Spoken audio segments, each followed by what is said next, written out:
Добрый день, дорогие подписчики и гости канала. Сегодня с вами я, один из авторов телеграм-канала генерал СВР, генерал-лейтенант службы внешней разведки, тот человек, которого вы знаете как Виктор Михайлович. Сегодня мы проводим ставший уже традиционный промежуточный выпуск. Каждый день с понедельника по четверг мы проводим промежуточные выпуски. Сегодня у нас 10 января, вторник, и сегодня не исключение, выпуск опять-таки промежуточный. Большое спасибо всем, кто поддерживает новый формат, кто ставит лайки, пишет комментарии и всячески оказывает внимание нашим материалам. Огромное спасибо, и действительно мы вам очень благодарны. По поводу комментариев. Вчера немножко почитала комментарии под нашим вчерашним роликом.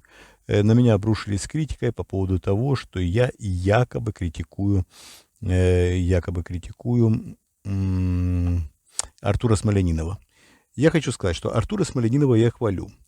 Во-первых. Во-вторых, я, опять-таки, я как человек, который берет ответственность всегда на себя, всегда и за все. По крайней мере, то, к чему я отношусь, те поступки, к которым я имею отношение, даже не те, которые я совершаю, а которые я могу контролировать, на которые я могу влиять, которые я могу курировать и так далее и тому подобное, я всегда беру ответственность прежде всего на себя. Значит, смотрите, я говорил о том, что каждый человек, включая Артура Смолянинова, меня и всех наших уважаемых зрителей и слушателей, должны брать на себя ответственность за то, что говорят в том числе. И только и всего. Я имею в виду тот смысл, да, который я пытался вложить в мои слова, содержался именно в этом. Если вдруг меня неправильно поняли, конечно, проблема во мне. Значит, я неправильно донес свои мысли. Если меня не до конца слушали, либо не дослушали, опять-таки виноват я, потому что неправильно выражал мысли. Или не был столь увлекательным для того, чтобы поняли полностью мою мысль. Я Артура всячески хвалю. Он смельчак, замечательный человек, хороший актер. Я об этом говорил прежде всего. Более того, я сказал, что те люди, которые хаят его как актера, в корне не правы. Прежде всего, профессиональные, в профессиональном смысле он актер и довольно замечательный. Поэтому давайте снимем этот вопрос с повестки дня. Я надеюсь, я удовлетворил тех людей, которые питали претензии по этому поводу. Не обижайтесь, я думаю, что недоразумение улажено. Опять-таки, спасибо за критику. Всегда важно, конечно, обращать внимание, в том числе на то, как я преподношу материал. Возможно, у меня такое бывает, честно говоря. Я просто обладаю всей полнотой информации и высказываю какую-то там долями. И многие люди просто не понимают, в том числе и мои знакомые, и коллеги мои, когда я что-то говорю, они говорят: ты расскажи более подробно, потому что мы не можем понять, ты знаешь все, то есть много, а говоришь так, как будто бы мы тоже должны это знать. И просят меня пояснить. Я соглашаюсь и всегда, конечно, более подробно объясняю и признаю, что в данном случае, конечно, пояснение необходимо. Надеюсь, все объяснил. Так, теперь перейдем к сегодняшним событиям. Ведь в промежуточных выпусках мы обсуждаем то, что происходит на сегодняшний день. Сегодняшний день сделано назначение генерала-полковника Александра Лапина. Я вам напомню, кто такой Лапин. Лапин — это тот человек, который отличился, в кавычках, на фронте, отличился благодаря ему, благодаря, опять-таки, в кавычках, была проведена вооруженными силами Украины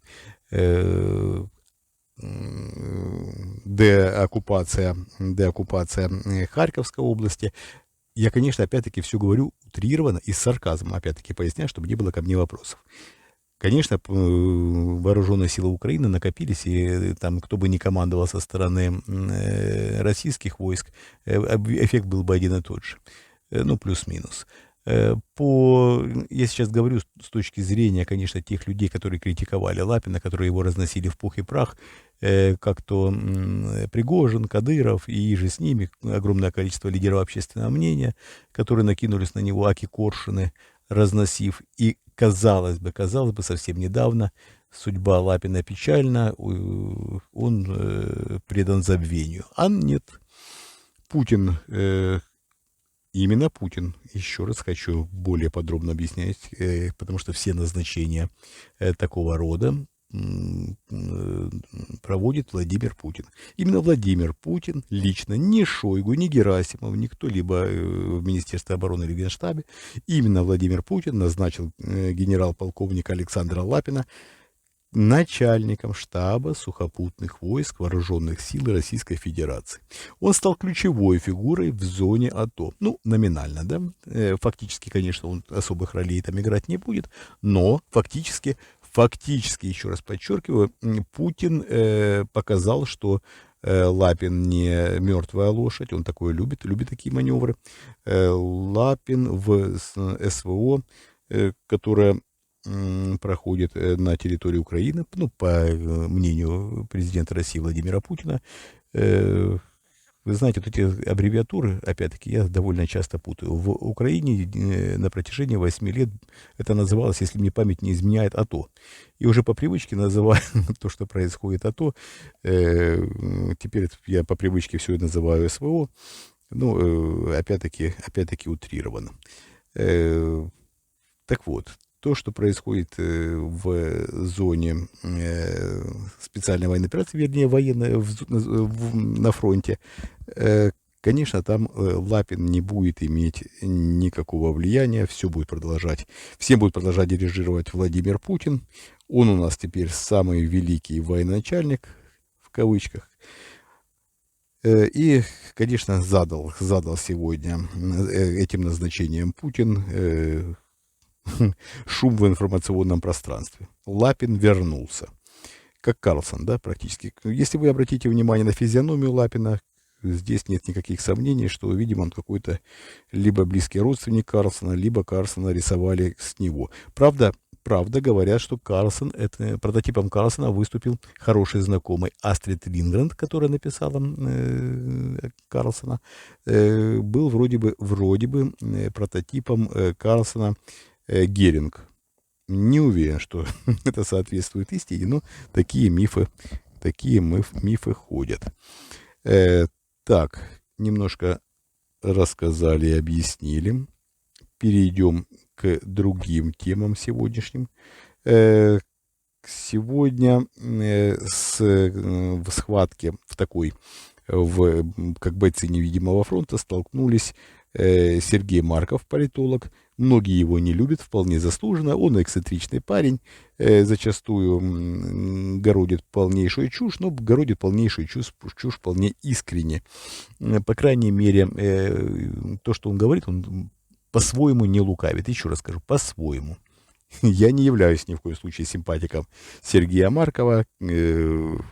Он, мне кажется, более такой фигурой комичной, скорее он выступает в жанре стендапа. Так вот, он задел вояку Стрелкова, порекомендовав ему помалкивать и не критиковать главнокомандующего. Я скажу сразу, все, кто спекулирует на этой теме, говорят, что это инициатива администрации президента, якобы через Маркова передана, гарантирую, что это не так. Это инициатива лично Сергея Маркова. Он любит бежать впереди паровоза и раздавать рекомендации налево-направо, причем всем, кому не лень, и в огромных количествах. Просто попала как раз видимо, в больное место Стрелкову, и Стрелков разразился у себя в телеграм-канале по Маркову целыми там несколькими постами. То ли одним, то ли двумя, то ли тремя. Ну, в общем, задел он Марков, я имею в виду Стрелкова, а Маркову только это и надо. Чем больше шума вокруг его персоны, тем замечательнее для него, еще раз подчеркиваю. Вообще, это, конечно, мышиная возня, ребят. Все это, конечно, происходит по какому-то дурному, абсолютно никем не написанному сценарию. Смотришь на это и просто удивляешься, насколько глупо все это выглядит со стороны. Так, давайте дальше. Софья Сапеги, это та, которая с Протасевичем летела в самолете, которых посадил на землю в Лукашенко. Якобы там организация теракта должна была случиться на самолете или еще что-то. Я не помню, там, какой предлог был. Ну, Лукашенко потребовал. Ну, не лично Лукашенко, конечно. Я имею в виду белорусские спецслужбы провели операцию. Протасевич один из авторов, даже не столько авторов, по-моему, даже один из основателей канала Нехта или Некста, честно говоря, я даже не знаю особо, как он называется правильно. Белорусский канал оппозиционный, замечательный канал. Когда-то был вообще на острие всех событий. Сейчас немножко, ну и события, надо опять-таки сказать, события поутихли. Так вот, Сапега, это девушка Протасевича, который стал таким, ну, давайте скажем откровенно, сломали его спецслужбы, сломали довольно быстро, парень такой слабоват оказался и сломался. Да, сразу говорю, опять это меня обрушится с критикой, сломать можно каждого, с этим я согласен, но для приличия можно было и посопротивляться. Я знаю многих людей, которые не сломались. Скажете, недостаточно ломали? Возможно, но знал людей, которых ломали очень серьезно, и люди в итоге не сломались. Особой вины, конечно, Протасевича нет. Сапеги отказали в помиловании. Лукашенко проводит политику, конечно, террора по отношению к населению собственной страны. Но мы Лукашенко называем узурпатором. Последняя сволочь. Конечно, девушка должна быть освобождена немедленно. Так, на что еще хотел бы обратить внимание, у Путина в январе месяце единственное массовое мероприятие, в котором он участвует, это якобы встреча непонятно с кем в Петербурге по поводу события, вернее, мероприятия, которое опять-таки непонятно как анонсировано, что-то посвящено блокаде Ленинграда. Что именно, пока опять не ясно. В каком формате Путин будет принимать участие, обсуждается. Путин себя плохо чувствует. Сейчас он проходит интенсивный курс лечения. Больше подробностей у нас в телеграм-канале Генерал СВР Резерв. Читайте, поддерживайте нас лайком к этому ролику. Я надеюсь, что мы с вами, уже больше 12 минут в эфире. Я надеюсь, что мы с вами проведем еще очень-очень много времени. Я надеюсь, вам нравится новый формат. Большое спасибо, что вы с нами. Если хотите нас поддержать, в описании к этому ролику есть подписка на наш Patreon, где я отвечаю на все поставленные вопросы, на большинство поставленных вопросов. И, конечно же, есть наши криптовалютные кошельки и подписка на наш канал. Есть также подписка на спонсирование нашего канала. Большое спасибо, что были со мной. Мы вас любим, это искренне. Всего доброго, до свидания.